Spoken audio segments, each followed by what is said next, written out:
a musicalização da criança para que ela tenha ritmo, para que ela tenha fluência na leitura.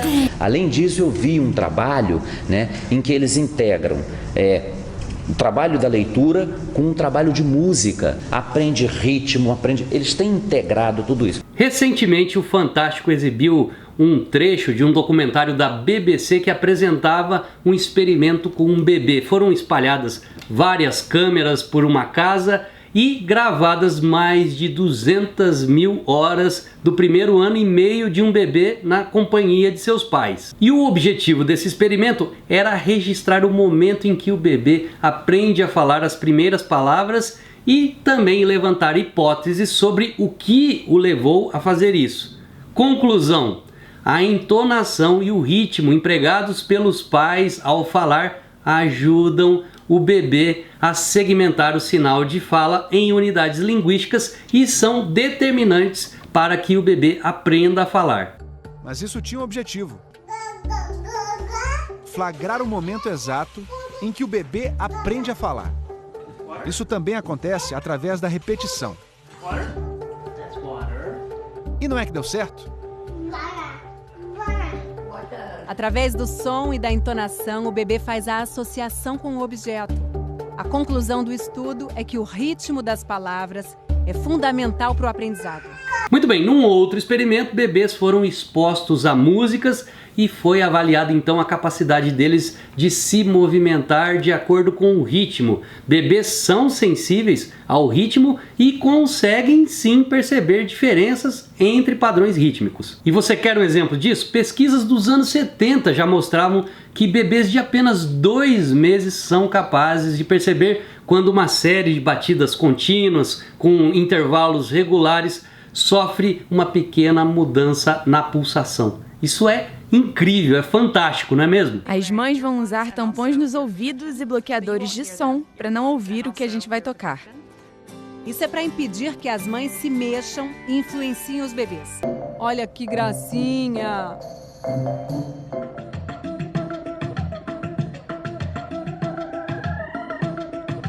Isso tem a ver com a fala.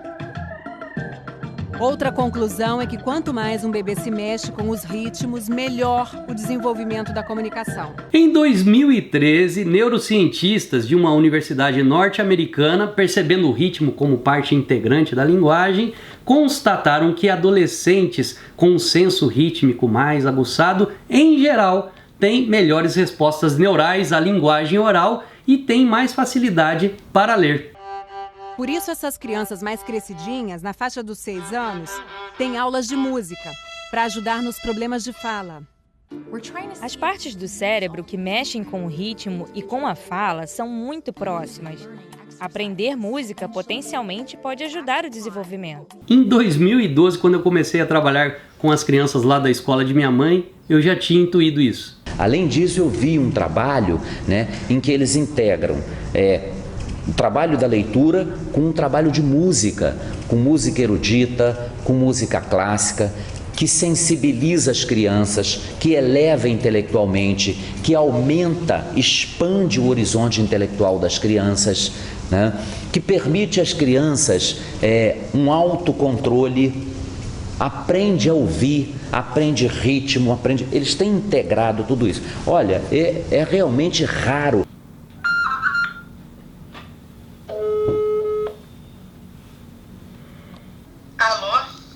Bom dia, mãe, tudo bem? Tudo.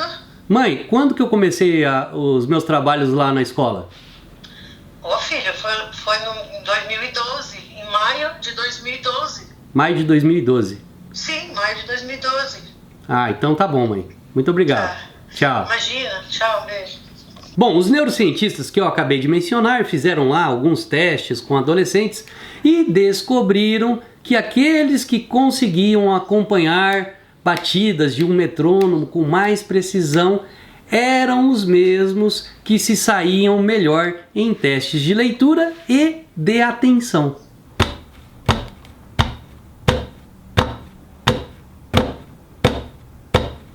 Conclusão, esse e outros estudos relacionaram a capacidade de perceber e de reproduzir padrões rítmicos de maneira sincronizada à consciência fonológica, uma habilidade que é crucial, que a criança precisa adquirir para poder ler bem. Grosso modo, consciência fonológica é o conhecimento explícito dos componentes da linguagem falada. É a habilidade de ouvir, discriminar, reconhecer e manipular segmentos de fala, unidades sonoras da fala, tais como sílabas, rimas, fonemas, etc. Estes são alguns exemplos do que essa consciência engloba: perceber rimas, juntar sílabas, separar os fonemas de uma palavra, os sonzinhos de uma palavra e assim por diante. Então as crianças precisam ser submetidas a jogos de linguagem que as encorajem a montar e desmontar palavras partindo de seus sons. Isso é extremamente importante e deve acontecer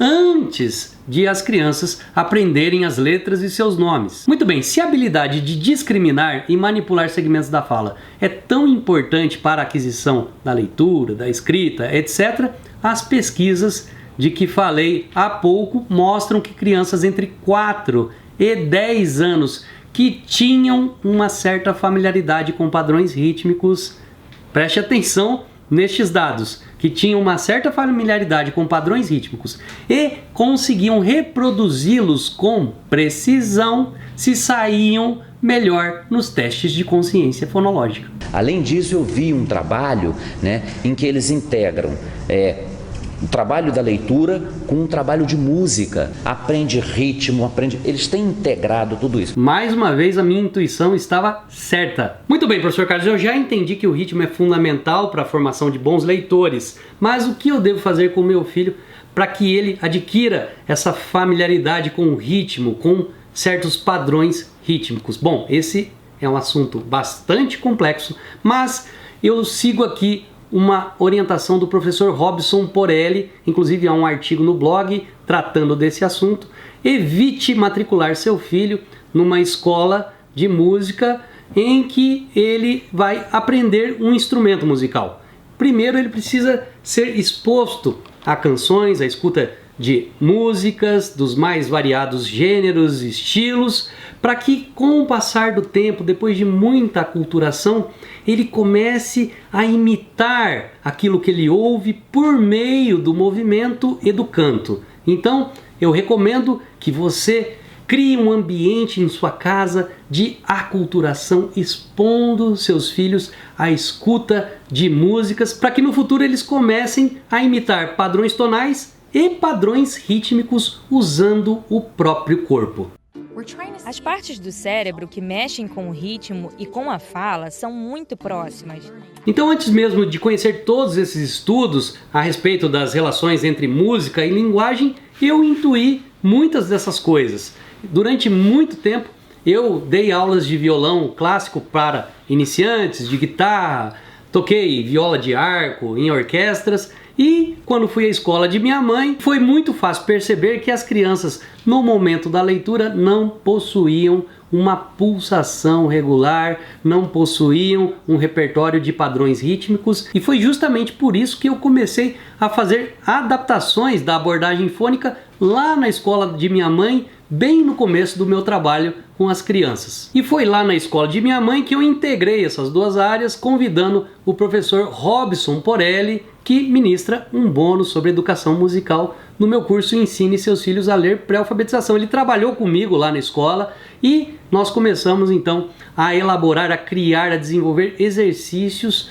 para melhorar o desempenho das crianças em leitura. Olá, meu nome é Robson Porelli, sou professor de música e regente e no momento estou concluindo um doutorado em música pela Universidade de São Paulo. Bem, para quem não sabe, o professor Carlos Andalim é músico e trabalhou com música durante muito tempo, muito antes de iniciar seus trabalhos em alfabetização. E desde muito cedo ele já unia música e linguagem. Lá na famosa escola Mundo do Balão Mágico, ele percebeu que para haver uma efetiva aplicação do método fônico, estava faltando uma pitada musical.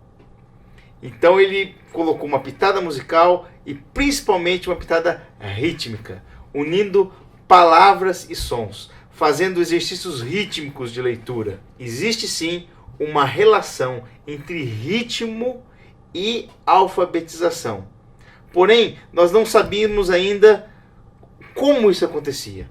A coisa ficou tão séria que fomos fazer um curso nos Estados Unidos, na Universidade de Buffalo. A todo momento o professor Carlos dizia: nossa, eu já sabia disso, intuitivamente, já estou fazendo isso, é isso. O que eu acho de tudo isso é o seguinte, que a metodologia do professor Carlos Andalim é única, porque ele conseguiu unir todas essas coisas de uma maneira singular, no meu ponto de vista, ainda inédito, de uma maneira inédita, superando os diversos problemas metodológicos que às vezes são chatos, sem ludicidade nenhuma. As crianças iam para as aulas de música, eu acompanhava o professor Robson, nós testávamos vários exercícios com essas crianças, sobretudo exercícios rítmicos, e depois as crianças liam e declamavam com muita desenvoltura os mais variados textos. Mas tudo isso que eu acabei de falar aconteceu lá no começo do meu trabalho na escola de minha mãe. Depois eu continuei pesquisando e alimentando o desejo de conectar essas duas áreas de maneira explícita. Ou seja, eu queria mesclar ritmo e linguagem, os jogos de linguagem com padrões rítmicos e até mesmo com padrões melódicos, e isso aconteceu no livro Linha, Agulha, Costura, Canção, Brincadeira, Leitura, no qual você encontra canções que mesclam música e linguagem, jogos de consciência fonológica e padrões rítmicos e assim por diante. Ca, ca, ca, ca. Ho, ho. Ca, ca, ca, ca. Sa, sa. Ca, ca. Ho, ca, ca. Sa, ca, ca. Ho, sa.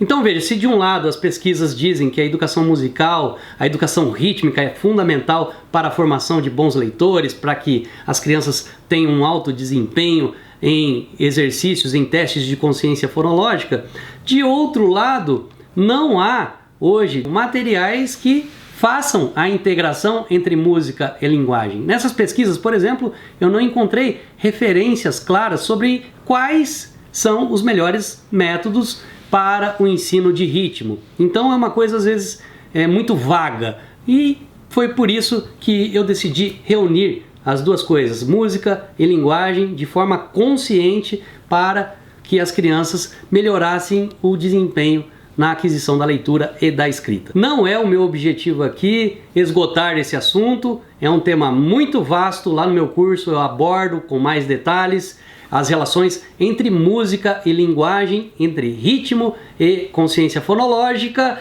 e lá também há exercícios rítmicos envolvendo o próprio corpo, num módulo específico que prepara as crianças para os jogos de linguagem. Enfim, no curso Ensine Seus Filhos a Ler, eu fiz a integração de todos esses elementos. Então lá no meu curso, além dos exercícios físicos, além do bônus sobre educação musical, há outras alternativas, outras estratégias para que os pais levem as crianças à aquisição de um senso rítmico que considero fundamental na formação de bons leitores. E por falar em curso, do dia 7 ao dia 13 de maio, o blog Como Educar Seus Filhos promoverá a próxima Jornada da Alfabetização em Casa, um evento online totalmente gratuito no qual eu transmitirei a você dicas simples, práticas e divertidas para que você introduza de maneira segura seus filhos no universo da alfabetização. Ao longo da jornada é evidente que eu vou falar sobre o meu curso Ensine Seus Filhos a Ler